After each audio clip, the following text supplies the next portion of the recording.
Welcome back everybody to the Wandering Samurai Study, in which we review and analyze every single act told in Rurouni Kenshin, and today's act is Act 69, The Tactics of Battle. After finishing reading this chapter, I was kind of thinking to myself about how good this arc is, and how we're only maybe a quarter of it through, and just how good Shishio is compared to our last main villain.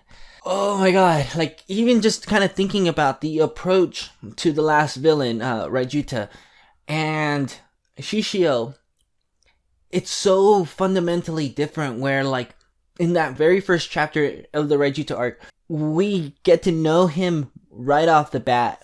And here, it's taking, at least 10 or so, between 10 and 15 chapters to really even know Shishio, and little by little each chapter we're getting to know him more and more. Don't quote me on that number, by the way, but oh my god, it's so good. Shishio is just so good, and especially in this chapter, but we'll get into him in just a moment. Let's get into the chapter summary review, and we'll talk about Misao too, because I want to talk about Misao.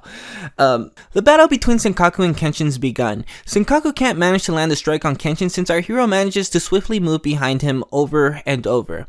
This does not deter the villain, as he's confident that he's superior to Kenshin in speed, as he quickly moves behind Kenshin too. Outside the castle, Misao and Eiji corner some of Shishio's grunts into taking them inside the castle to see Kenshin and Shishio. The battle of tag continues between Kenshin and Senkaku until Senkaku breaks his legs from the swift movements between the two men. Saito points out that Kenshin did this as to not reveal any techniques to Shishio, as he stopped joking around and shifted his focus on closely analyzing Kenshin's battle style. Shishio admits that he did not believe Senkaku could defeat Kenshin, but if he loses without Kenshin revealing a single move, then he'd kill him himself.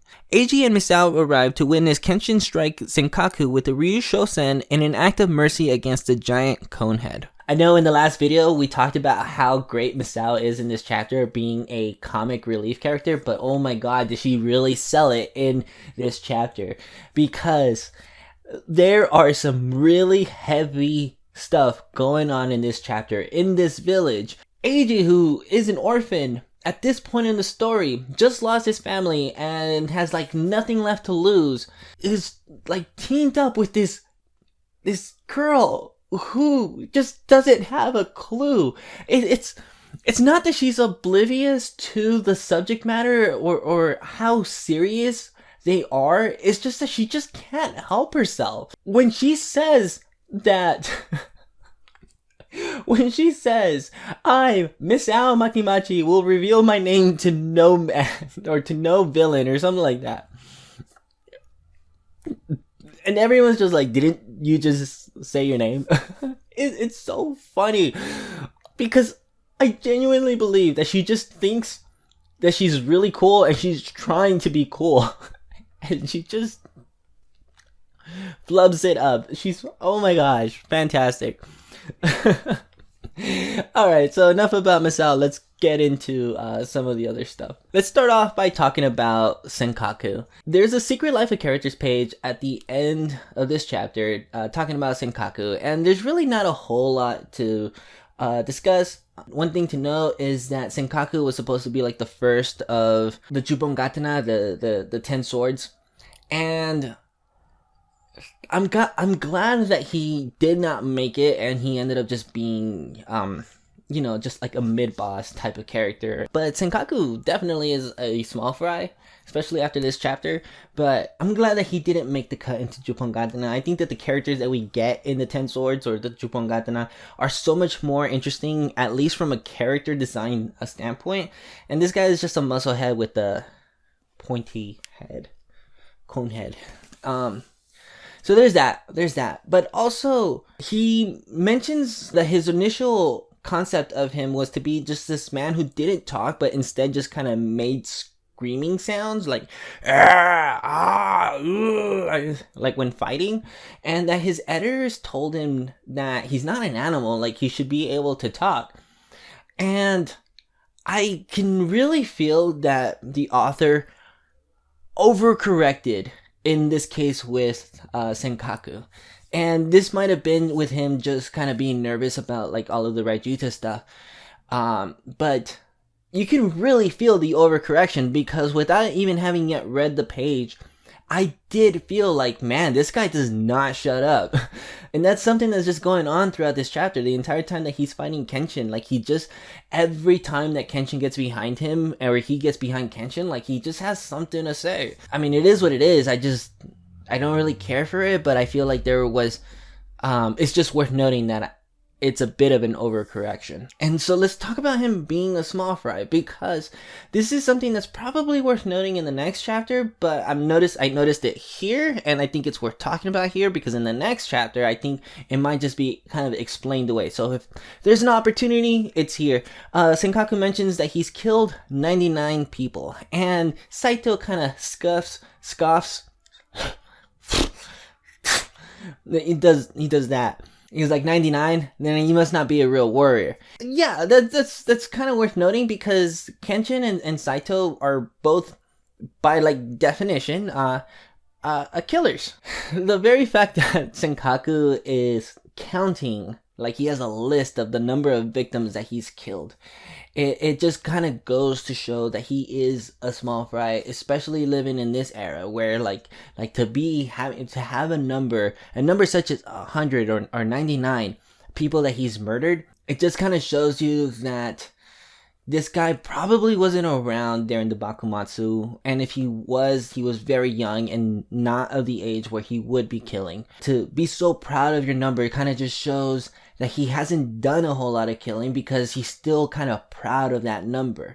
And for somebody like Shishio, Kenshin, and Saito, who fought in the Bakumatsu and were really in it, that number is probably really small compared to their numbers, but also the fact that they probably don't keep track. They probably don't even have a number in mind, because they did it so much that killing kind of just became something that feels not, I don't know if second nature is the right word, but not really worth giving it that much attention. You know, and towards the end of the chapter, he tries to kind of cower out and say that he lied about the whole thing.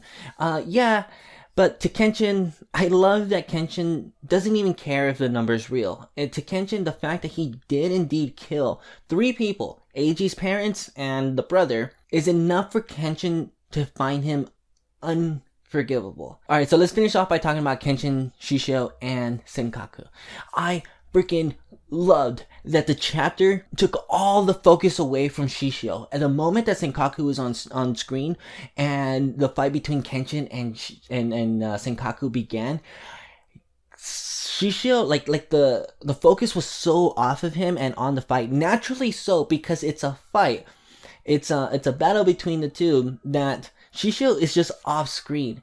And for good reason, like there's a legitimate reason. And when he does come back on screen and you see what Shishio's been doing, I think it just makes it so much cooler, because then you realize, oh man, I was not focusing on Shishio. There was no Shishio. Like you get to see Yumi, you get to see Sojiro, you get to see Saito, and then, you know, Kenshin and Senkaku. But Shishio is just gone. And so when it finally does focus on Shishio, and that he's completely changed his demeanor, and that he has like these eyes just locked on the battle and Kenshin, it just like, it kind of gives you chills a little bit, because it just makes Shishio so much more cooler. What I was thinking when I was creating the outline for this chapter is that, like any other overconfident boss, I guess, or overconfident villain, in a scenario like this where they're meeting for the first time, but it is not yet time for them to actually battle, what he would do is kind of send in like a mid-boss, which is what I'm calling Senkaku. He's a mid-boss. And then just take his leave, because he got better things to do. But not Shishio.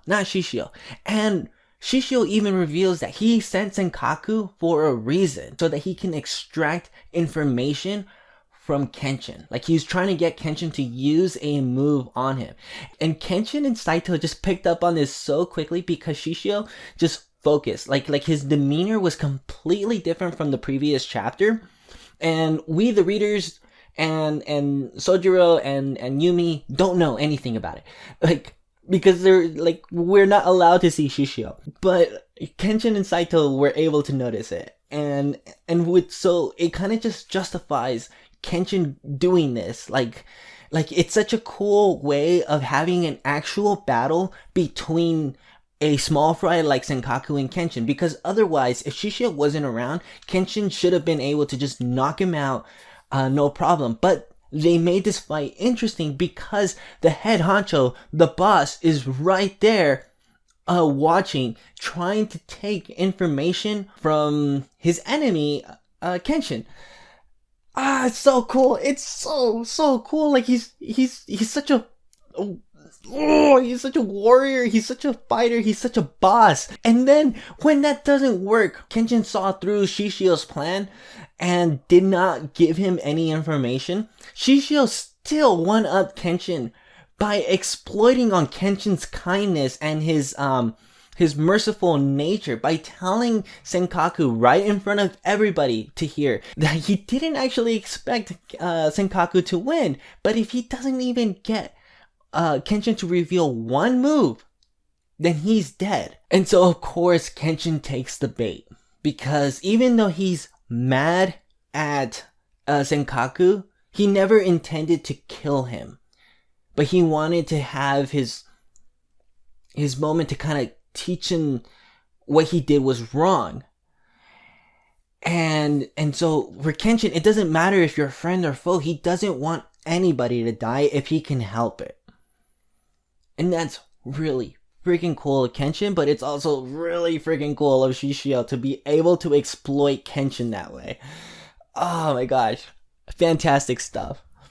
Alright, so that's pretty much it for Act 69 of Rurouni Kenshin. If you like this video and you want to see more, then consider subscribing to the channel. Leave a thumbs up and comment down below something that you enjoyed about this chapter. For me, it's definitely that Misao joke, but more so Shishio. I freaking loved Shishio in this chapter.